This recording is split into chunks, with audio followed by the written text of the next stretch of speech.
Hi friends, welcome to Deepika reviews. ఈ video మీకు నచ్చినట్లయితే వీడియోని లైక్ చేసి షేర్ చేసి సబ్స్క్రైబ్ చేసుకోవడం మర్చిపోకండి. నేను వచ్చి పెళ్ళి ఆపితేనే నీకు జరుగుతున్న పెళ్ళి ఆగిపోయింది.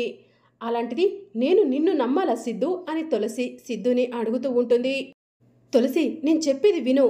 నాకు కనిష్కతో పెళ్ళి అసలుకి ఇష్టం లేదు. ఈ పెళ్ళి ఆపాలి అని చెప్పి నేనే ఎన్నో ప్రయత్నాలు చేశాను అని సిద్ధు చెప్తూ ఉంటాడు. నువ్వు ఎన్ని చెప్పినా నేను నమ్మను సిద్ధు. నీ అంతటా నువ్వు వచ్చి నీ మెడలో తాళి కట్టింది నేనే తులసి, నీ భర్తను నేనే తులసి అని చెప్పుంటే అప్పుడు పరిస్థితి వేరేలా ఉండేది. కానీ నువ్వు నా మెడలో నాకు తెలియకుండా తాళి కట్టిందే కాకుండా నాకు తెలియకుండా వేరే అమ్మాయితో పెళ్లికి సిద్ధమయ్యావు.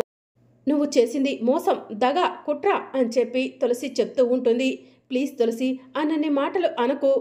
నేను నిన్ను మనసారా ప్రేమించాను. పెళ్ళంటూ చేసుకుంటే నిన్నే చేసుకోవాలనుకున్నాను. కానీ నువ్వు ఎప్పుడైతే నన్ను పెళ్లి చేసుకోవడం ఇష్టం లేదని చెప్పావో నేను అప్పుడే నిన్ను ఇబ్బంది పెట్టకూడదు, బాధ పెట్టకూడదు అని దూరంగా ఉన్నాను. కానీ నువ్వు ఏ రోజైతే ఆ నరేష్ ఫ్రాడ్ అని తెలిసినా కూడా నరేష్ని పెళ్లి చేసుకోవడానికి సిద్ధపడ్డావో ఆ రోజే నీకు మంచి చెయ్యాలనుకున్నాను.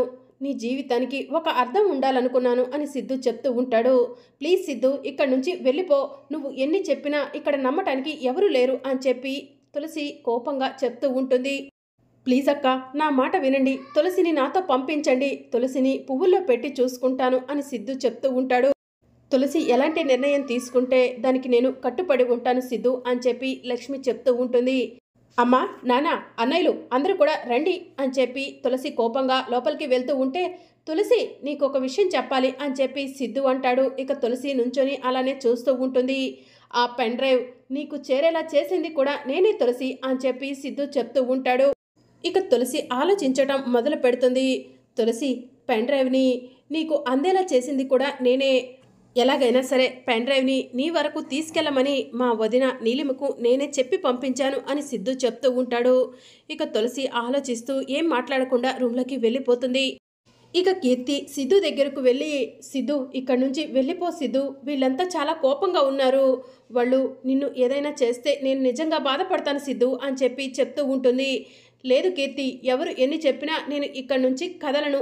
ఈరోజు తులసిని తీసుకొనే నేను ఇంటికి వెళ్తాను అని సిద్ధు చెప్తూ ఉంటాడు. తులసి రాదు సిద్ధు అని చెప్పి కీర్తి చెప్తూ ఉంటుంది. ఎందుకు రాదు? తులసి నా భార్య. నేను తులసి మెడలో తాళి కట్టాను. భర్త ఎక్కడ ఉంటే భార్య కూడా అక్కడే ఉండాలి కదా అని చెప్పి సిద్ధు చెప్తూ ఉంటాడు. సిద్ధు, అందరి విషయంలో అలా జరుగుతుందేమో, కానీ నువ్వు తులసికి తెలియకుండా తులసి మెడలో తాళి కట్టావు. అసలు నీకు తులసి గురించి ఏం తెలుసని తులసి మెడలో తాళి కట్టావు సిద్ధు అని కీర్తి అడుగుతూ ఉంటుంది. తులసి గురించి వెనక ముందు ఏమీ ఆలోచించలేదు. తులసిని ప్రేమించాను, పెళ్లి చేసుకోవాలనుకున్నాను. అందుకే అమ్మవారి తాళిని దొంగతనం చేసి తులసి మెడలో కట్టాను అని చెప్పి సిద్ధు చెప్తూ ఉంటాడు. కీర్తి, ఇంకా ఏంటి మాటలు, లోపలికి రా అని హరీష్ పిలుస్తూ ఉంటాడు. నీ ఇష్టం సిద్ధు, నేను చెప్పాల్సింది చెప్పాను, మిగతాదంతా నీ ఇష్టం అని చెప్పి కీర్తి అక్కడి నుంచి వెళ్ళిపోతుంది. ఇక ఇరుగు పొరుగు వాళ్ళంతా కూడా సిద్ధుని చూసి సిద్ధు గురించి అలానే మాట్లాడుకుంటూ ఉంటారు. ఇదంతా కూడా లక్ష్మి చూస్తూ ఉంటుంది. ఇక లక్ష్మి, తులసి ఇద్దరు కూడా బయటికి వస్తారు. ప్లీజ్ సిద్ధు, దయచేసి ఇక్కడి నుంచి వెళ్ళిపో. ఇప్పటికే మా తులసి గురించి అందరూ కూడా తప్పుగా మాట్లాడుకుంటున్నారు. నువ్వు ఇక్కడే ఉంటే ఇంకా నలుగురు నాలుగు విధాలుగా మాట్లాడుకుంటూ ఉంటే మేము తట్టుకోలేము అని చెప్పి లక్ష్మి చెప్తూ ఉంటుంది. ఈరోజు నేను ఇక్కడి నుంచి కదలను లక్ష్మక్క. ఈరోజు తులసితోనే నేను ఇంటికి వెళ్తాను. తులసిని నా భార్యగా తీసుకుని వెళ్తాను అని చెప్పి సిద్ధు చెప్తూ ఉంటాడు. నీ కర్మ, నీ ఇష్టం వచ్చినట్టు చావు. అమ్మా, ఇతన్ని బతిమలాడాల్సిన అవసరం లేదు, రామ్మా లోపలికి వెళ్దాం అని చెప్పి తులసి లక్ష్మిని తీసుకుని లోపలికి వెళ్ళిపోతుంది. ఇక మరోవైపు వర్షం వస్తూ ఉంటుంది. సిద్ధు వర్షంలో అలా తడుస్తూ నుంచుండిపోతాడు. ఇక సీనయ్య కీర్తి దగ్గరకు వెళ్ళి, అమ్మ కీర్తి, మీ అన్నయ్యను ఇక్కడి నుంచి వెళ్ళిపోమని చెప్పమ్మా.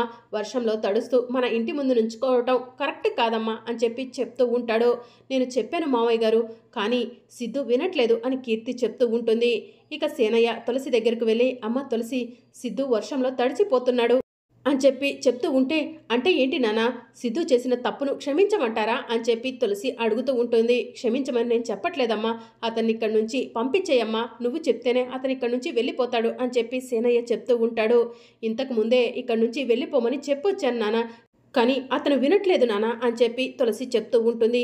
ఇక మరోవైపు ఇక మరోవైపు జాను ఒంటరిగా కూర్చొని బాధపడుతూ ఉంటుంది. అప్పుడు జయనందన్ జాను దగ్గరకు వెళ్ళి, జాను ఏం ఆలోచిస్తున్నావు అని చెప్పి అడుగుతూ ఉంటాడు. సార్ మా అక్క గురించే ఆలోచిస్తున్నాను. మా అక్కను 2 డేస్ మన ఇంటికి తీసుకొస్తాను సార్ అని చెప్పి జాను చెప్తూ ఉంటుంది. లేదంటే నేనే వెళ్ళి మా అక్క దగ్గర 2 డేస్ ఉండొస్తాను సార్ అని చెప్పి జాను చెప్తూ ఉంటుంది. ప్లీజ్ జాను, ట్రై టు అండర్స్టాండ్ మీ. నువ్వు మీ పుట్టింటికి వెళ్తే నా పరిస్థితి ఏంటి అని చెప్పి జయనందన్ అడుగుతూ ఉంటాడు. మీరు గతంలో కూడా ఒంటరిగా ఉన్న అలవాటే కదా సార్. నేను మా అక్కకి ఇప్పుడు తోడుగా ఉండాలి సార్. ప్లీజ్ నన్ను పంపించండి అని జాను అడుగుతూ ఉంటుంది. ఈవినింగ్ వచ్చిన తర్వాత ఏదో ఒకటి చెప్తాను జాను అని చెప్పి జయనందన్ చెప్తూ ఉంటాడు. ఓకే సార్ అని చెప్పి జాను చెప్తూ ఉంటుంది. ఇక జయనందన్ పక్కకు వెళ్తాడు. లక్ష్మికి ఫోన్ చేసి, అత్తయ్య గారు ఎలా ఉన్నారు అని చెప్పి అడుగుతూ ఉంటాడు. బాగానే ఉన్నాం బాబు, మీరెలా ఉన్నారు అని లక్ష్మి అడుగుతూ ఉంటుంది. మీతో జాను గురించి మాట్లాడదామని ఫోన్ చేశాను అత్తయ్య గారు. జాను వాళ్ళ అక్క పరిస్థితి బాలేదని చెప్పి అక్కడికి వస్తానని గొడవ పెడుతుంది. అక్కడికి వస్తే ఇక్కడ నేను ఒంటరిగా బాధపడుతూ ఉండాలి కదా అత్తయ్య గారు. నేను ఎంత చెప్పినా జాను వినట్లేదు. ప్లీజ్ అర్థం చేసుకోండి అని చెప్పి జయనందన్ చెప్తూ ఉంటాడు. జానుతో నేను మాట్లాడతాను బాబు అని చెప్పి లక్ష్మి చెప్తూ ఉంటుంది. సరే అత్తయ్య గారు అని చెప్పి జయనందన్ ఫోన్ కట్ చేస్తాడు. ఇక లక్ష్మి వెంటనే జానుకి ఫోన్ చేసి, జాను ఏంటి ఇక్కడికి వస్తానని చెప్పి అల్లుడి గారిని ఇబ్బంది పెడుతున్నావంట అని చెప్పి అడుగుతూ ఉంటుంది. అమ్మా అక్క అక్కడ బాధపడుతూ ఉంటే నేను ఇక్కడ సంతోషంగా ఎలా ఉంటానమ్మా అని చెప్పి జాను అడుగుతూ ఉంటుంది. అవును అక్క ఇప్పుడు ఎలా ఉందమ్మా? సిద్ధు దగ్గర నుంచి ఏమైనా తెలిసిందా అని చెప్పి జాహ్నవి అడుగుతూ ఉంటుంది. సిద్ధు మన ఇంటి బయటే వర్షంలో తడుస్తూ ఉన్నాడమ్మా అని చెప్పి లక్ష్మి చెప్తూ ఉంటుంది. ఏంటమ్మా నువ్వు చెప్పేది అని జాను అడుగుతూ ఉంటుంది. తులసిని తన భార్యగా వాళ్ళ ఇంటికి కోడలిగా తీసుకెళ్తానని సిద్ధు వచ్చాడమ్మా అని చెప్పి లక్ష్మి చెప్తూ ఉంటుంది. నువ్వు చెప్పేది నిజమా అమ్మా అని చెప్పి జాను అడుగుతూ ఉంటుంది. అవునమ్మా అని చెప్పి లక్ష్మి చెప్తూ ఉంటుంది. అయితే అక్క అత్తారింటికి వెళ్ళిపోతుందా అని చెప్పి జాను అడుగుతూ ఉంటుంది. లేదు జాను, సిద్ధు మోసం చేసి తాళి కట్టాడని చెప్పి తులసి కోపంగా ఉంది. సిద్ధుతో వెళ్ళటానికి ఇష్టపడట్లేదు అని చెప్పి లక్ష్మి చెప్తూ ఉంటుంది. అదేంటమ్మా ఇన్ని రోజులు అక్కకు పెళ్లి కాలేదనుకున్నాము. ఎంతమంది ఎన్ని మాటలు అన్నారు. అక్కని నష్టజాతకురాలన్నారు. అక్క ఎదురొస్తే దరిద్రం అన్నారు. అలాంటి అక్క కోసం ఈరోజు సిద్ధు వెతుక్కుంటూ వస్తే అక్కను సిద్ధుతో పంపిస్తే అక్కకు గౌరవం దక్కుతుంది కదమ్మా అని చెప్పి జాను చెప్తూ ఉంటుంది. ఇప్పుడు తులసి ఉన్న పరిస్థితిలో మేము ఏం మాట్లాడలేకపోతున్నాం జాను అని చెప్పి లక్ష్మి చెప్తూ ఉంటుంది. అయితే అక్కకు ఫోన్ ఇవ్వమ్మా, అక్కతో నేను మాట్లాడతాను అని జాను చెప్తూ ఉంటుంది. సరే జాను అని చెప్పి లక్ష్మి తులసి దగ్గరకు వెళ్ళి, తులసి జాను నీతో మాట్లాడుతుందంట అని చెప్పి చెప్తూ ఉంటుంది. ఇక తులసి ఫోన్ తీసుకొని హలో జాను అని చెప్పి అంటూ ఉంటే, అక్క ఎలా ఉన్నావు అని చెప్పి అడుగుతూ ఉంటుంది. ఏదో అలా ఉన్నానులే జాను అని చెప్పి తులసి చెప్తూ ఉంటుంది. అక్క ఇప్పుడే అమ్మ చెప్పింది సిద్ధు నీ కోసం వచ్చాడంట కదా అని చెప్పి జాను అడుగుతూ ఉంటుంది. అవును జాను అని చెప్పి తులసి చెప్తూ ఉంటుంది. అక్క సిద్ధుతో వెళ్ళిపోతున్నావా అత్తారింటికి అయితే అని జాను అడుగుతూ ఉంటుంది. జాను అతను నా మెడలో మోసం చేసి అమ్మవారి తాళిని దొంగతనం చేసి కట్టాడు. నేను అతన్ని భర్తగా ఎలా అంగీకరిస్తాను అని చెప్పి తులసి అడుగుతూ ఉంటుంది. అదేంటక్క మనలాంటి మిడిల్ క్లాస్ వాళ్ళు తాలికి భర్తకి ఎంత గౌరవం ఇస్తారో తెలుసు కదా అని చెప్పి జాను అంటూ ఉంటుంది.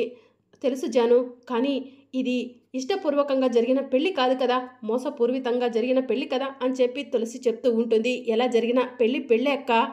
సిద్ధు ఇప్పుడు నీకు భర్త, నాకు బావగారు, మన ఇంటికి అల్లుడక్క. అమ్మా నాన్నలు నీ పెళ్లి కావట్లేదని ఎన్ని ఇబ్బందులు పడ్డారో మర్చిపోయావక్క. ఇరుగు పొరుగు నిన్ను ఎన్ని మాటలన్నారో మర్చిపోయావక్క అని చెప్పి జాను అడుగుతూ ఉంటుంది. అన్నీ గుర్తున్నాయి జాను అని చెప్పి తులసి చెప్తూ ఉంటుంది. మరి ఇప్పటికైనా అమ్మా నాన్నలకు సంతోషాన్ని ఇవ్వాలని అనుకోవట్లేదక్క, నీకు గౌరవం దక్కాలని అనుకోవట్లేదక్క అని చెప్పి జాను అడుగుతూ ఉంటుంది. గౌరవం సంతోషం దక్కాలని ఎవరు కోరుకోరు జాను అని చెప్పి తులసి అంటూ ఉంటుంది.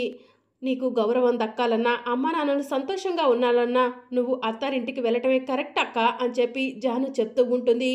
జాను ఇప్పటి వరకు నా జీవితంలో జరిగిన ప్రతిదీ కూడా నీతోనే షేర్ చేసుకున్నాను. నువ్వు చెప్పిన విధంగానే నిర్ణయం తీసుకుంటూ వచ్చాను. ఈ విషయంలో కూడా నువ్వు చెప్పిన విధంగా చేస్తే అమ్మా నాన్నలు సంతోషపడతారేమో అనిపిస్తుంది అని చెప్పి తులసి చెప్తూ ఉంటుంది. అవునక్క, అమ్మా నాన్నల సంతోషం మనం ఎప్పుడూ కోరుకుంటాం కదా. అమ్మా నాన్నలు సంతోషంగా ఉండాలంటే నువ్వు సిద్ధుతో వెళ్ళటం కరెక్ట్ అక్క అని జాను చెప్తూ ఉంటుంది. సరే జాను, ఆలోచించి నిర్ణయం తీసుకుంటాను, ఉంటాను అని చెప్పి తులసి ఫోన్ కట్ చేస్తుంది. ఇక లక్ష్మి తులసి దగ్గరకు వచ్చి జాను ఏమంటుంది తులసి అని చెప్పి అడుగుతూ ఉంటుంది. సిద్ధుతో కలిసి ఆ ఇంటికి వెళ్ళమంటుందమ్మా అని చెప్పి తులసి చెప్తూ ఉంటుంది. మరి ఎలాంటి నిర్ణయం తీసుకుందాం అనుకుంటున్నావు తులసి అని చెప్పి లక్ష్మి అడుగుతూ ఉంటుంది. అమ్మా, ఇన్ని రోజులు నాకు పెళ్లి జరగలేదని ఇంటి పక్కన వాళ్ళు నన్ను అవమానించిందే కాకుండా మిమ్మల్ని కూడా అనరాని మాటలు అన్నారు కదమ్మా. ఇప్పుడు మనమంతా సంతోషంగా ఉండాలంటే నేను సిద్ధుతో వెళ్ళటమే కరెక్టేమో అని చెప్పి తులసి చెప్తూ ఉంటుంది. నా మనసులో కూడా అదే ఉంది తులసి. ఆడపిల్లకి పెళ్ళైన తర్వాత అత్తారింటికి పంపించాలే కానీ పుట్టింట్లో పెట్టుకోవడం ఎంతవరకు కరెక్ట్ అనిపిస్తుంది అని చెప్పి లక్ష్మి చెప్తూ ఉంటుంది. అయితే నేను సిద్ధుతో కలిసి వెళ్తానమ్మా అని తులసి చెప్తూ ఉంటే అప్పుడే సంతోష్ వచ్చి, ఎక్కడికి వెళ్తావు? ఆ సిద్ధుతో కలిసి వెళ్ళావంటే కాళ్ళు విరగ్గొడతాను అని చెప్పి తులసిని అంటూ ఉంటాడు. ఎందుకు విరగ్గొడతావురా? మరి నీ భార్య నీతో కలిసి నీ దగ్గరే ఉంటుంది కదరా. మరి తులసి తన భర్తతో కలిసి తన భర్త దగ్గర ఉండొద్దా అని లక్ష్మి అడుగుతూ ఉంటుంది.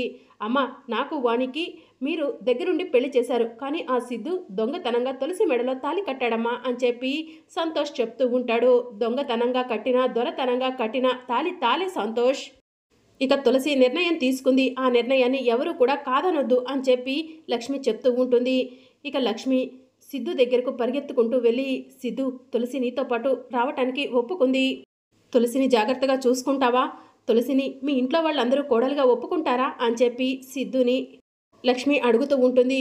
ఎవరు ఒప్పుకున్నా ఒప్పుకోకపోయినా తులసి నా భార్య. తులసిని మా ఇంటికి తీసుకెళ్తానక్క. తులసిని పువ్వుల్లో పెట్టుకొని చూసుకుంటాను అని సిద్ధు చెప్తూ ఉంటాడు. నా కూతుర్ని జాగ్రత్తగా చూసుకో సిద్ధు అని లక్ష్మి చెప్తూ ఉంటుంది. సరే అక్క అని సిద్ధు చెప్తూ ఉంటాడు. ఇప్పుడు తులసిని తీసుకొని వస్తాను అని లక్ష్మి లోపలికి వెళ్ళి, తులసి లగేజ్ సర్దుకున్నావా, రా వెళ్దాం అని చెప్పి అంటూ ఉంటుంది. ఇక తులసి లక్ష్మి ఇద్దరూ కలిసి లగేజ్ తీసుకొని సిద్ధు దగ్గరకు వస్తారు.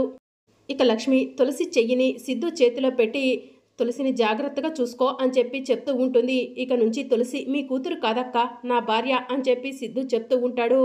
నువ్వు తాళి కట్టావని నీ పైన ఇష్టపడి మోజుపడి నీతో రావట్లేదు సిద్ధు. ఆడపిల్లకి పెళ్ళైన తర్వాత అత్తారింట్లోనే గౌరవం దక్కుతుందని నీతో వస్తున్నాను అని తులసి చెప్తూ ఉంటుంది. సరే తులసి, నువ్వు ఎలా అనుకొని నాతో వచ్చినా పర్వాలేదు, రా తులసి వెళ్దాం అని చెప్పి సిద్ధు చెప్తూ ఉంటాడు. ఇక సిద్ధు తులసి ఇద్దరూ కలిసి బసవరాజు ఇంటి దగ్గరకు వెళ్తారు. ఇక బసవరాజు కోపంగా తులసి వైపు సిద్ధు వైపు చూస్తూ ఉంటే, సిద్ధు అమ్మా అమ్మా అని విశాలాక్షిని పిలుస్తూ ఉంటాడు. విశాలాక్షి బయటికి వస్తుంది. అమ్మా, తులసిని తీసుకొని వచ్చాను. మొదటిసారిగా కోడలు ఇంట్లో అడుగు పెడుతుంది కదమ్మా, తులసికి హారతి తీసుకురా అని చెప్పి సిద్ధు చెప్తూ ఉంటాడు. సరే సిద్ధు అని విశాలాక్షి వెళ్తూ ఉంటే, విశాలాక్షి ఎక్కడికి వెళ్తున్నావు అని చెప్పి బసవరాజు అడుగుతూ ఉంటాడు. మరి అప్కమింగ్ ఎపిసోడ్లో ఏం జరగనుందో తెలుసుకోవాలనుకుంటున్నారా? అయితే ఛానల్ను సబ్స్క్రైబ్ చేసుకొని సపోర్ట్ చేయడం మర్చిపోకండి. Thank you for watching.